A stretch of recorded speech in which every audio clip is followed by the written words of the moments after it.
менен бал шығар, көрмегенде көргенде біздің сөзге таң шығар.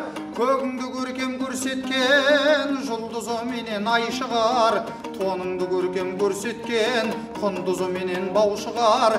Жылқыңды көркем көрсеткен жабағы құлын тай шығар, көшіңді көркем көрсеткен қызыл мойнақ нар шығар. Суыңды көркем көрсеткен түбіде терең жар шығар, тауыңды көркем көрсеткен басындағы қар шығар. Көп жиналған әлеумет ішіңізде отырған, тыңдаймын деуші бар шығар. Ағынды жүйрігі арыса, жасы жетіп ау қарыса, жабысын жалды тұмарлап, жамандаратын қамшылар. Ылдиға салса емінген, биікке салса елірген, бізде желгі байшы бар. Ерді намыс өлтірер, қоянды қамыс өлтірер, жүйрікті шабыс өлтірер. Сөз білмейтін адамдар өзіне сөзді келтірер.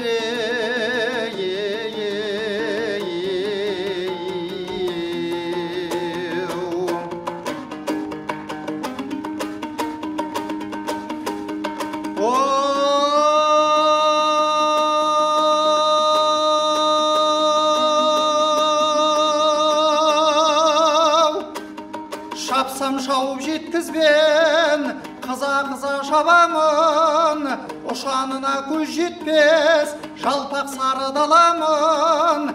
Тәңірдің берген жел сөзін көп ойланбай табамын, суға жүзген қайықтай жылжи кетіп барамын. Ақпары күшті дариямын, жетарынадан қосылып, шалқарға құйған аяғын көбігім толқып көпіріп. Осындай топты көргенде ылайытып ау ағамын, мен сөйлеп жүрген базарың қаумалаған жақсылар. Кез келгенде осындай қайт болмасын назарың, сөйлеп қалайын алып кетер бір күні. Алдарытыма қаратпай ақыр өлім ажалың, сөйлеп жүрмін жасымдай, қаумалап халқым келгенде көңілім судай тасындай. Кілең жақсы мінеки кез болды менің қасымдай, жақсы адамның белгісі жаманыңды жасырдай, басынан жауап асырдай. Жаман адам белгісі бір сөз айтсаң бетіне, әлгі сөзі қалай деп шармаялар асырмай. Ой, сөзім әділ келетін төрелер құрған шатырдай, бойымды балап тұрсам да, ай, бір күні өліп қалармыз бір төбенің басында.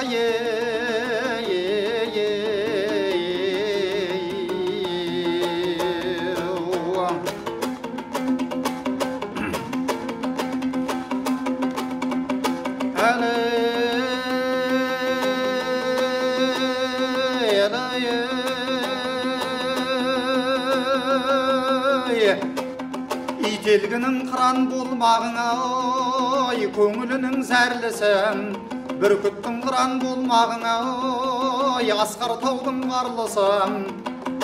Бидайық деген бір құстың аз болмағын сұрасаң, қауып деген дарияның ортасында тік біткен мықан деген ағаштың ұялайды бұдақ шалғысын. Мамыр үйрек қазбен бұ ілемін деп тап беріп, жағдай сүзгіні мамырдың қабыл болған дейді. Қарғысы сөйтіп қара жер жұтқан жаңғысын. Қанша толғап айтсам да біреуден сұрап алма деп, бізге берген озалдан бір Алланың дағдысын. Ой, кейбіреуге айт десең бірдеңеңді берші деп, айырылмайды мақтап әлгісі. Алғанмен жыршы бай болмас, ой, парасат етіп қараса азамат ердің пәмдісі. Ой, жылқының жүйрік болмаға, ой, бәйгілі жүлді шабысым. Ерді өлтірер қайдада ел шетіне емініп келген дұшпан намысы. Әр нәрсені мысалдап үшкү сөзді толғадым, түсінгенге осындай болады жырдың мәнісі.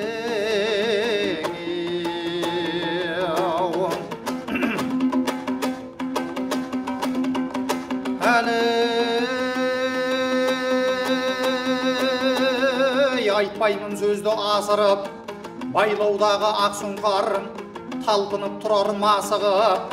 Сөйлесем сөйлей беремін, барғанда сайын ашылып. Жастық дәуірі кезінде екеу сөйлесер, біреуден біреу жасырып. Жас қырықтан асқасын, елуге аяқ басқасын. Тасып қайтқан дариядай көкірек қалар басылып. айтамын сөздің тыңғы сен адамзаттың баласы, мысал етіп қарасам көл қорған қызғышың. Ой, талай айттық бұл сөзді, көкірегі қайғылы, көздері жасты мұңды үшін.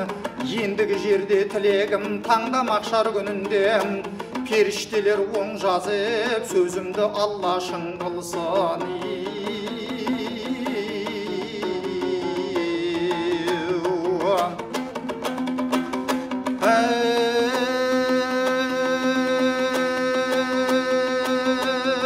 Білсең жабал туыпты, сахаба әнес бабадан, жабалдан мағаз туыпты, сейілден туған аламан. Ай, ақшолпан бұрай алаш барым, төменнен туып тараған. Ай, Жайылхан мен Сейілхан, алаштың екі баласы, 8 арыс түрікменнің Сейілхан екен сағасы. Ай, Жайылханнан Майқы би туғанда екен шамасы. Майқыдан туған кім десең, білдірейін білмесең, Өзбек пенен Сыбанды екеуінің парасы. Өзбек сарттан қыз алып мекен етіп қалыпты шаһарлы қоныс қаласын. Сыбанның түйе баққанын қоныс етіп кетіпті, арқаның сары даласын айыр қалпақ екен бабасы. Созақтан туған кім десең, 14 ру Қоңырат Қарақалпақ екен сағасы. Қазақтан туған кім десең, Ағарыс пен Жанарыс кенжесі екен Бекарыс. Ол қазақтың баласы, өкпелесіп еншіге, қазақ пенен қалпақтың айырылған сөйді барасы. Келе қалдың жиналып сөйді десең ұйғарып, ал жұрт жүйрігі болғасын шегінбейін бұлданып. Біреуің үлкен ағасың, біреуің кіші баласың. Ай, біреуің артықтанасың, ортаға басты салайын. Көп жиналған алқаның көріп жүрміз талайын. Бір-екі ауыз сөйлейін белгілі болған шаршыға, жүйрік едім қашаннан, алдарыңда шабайын.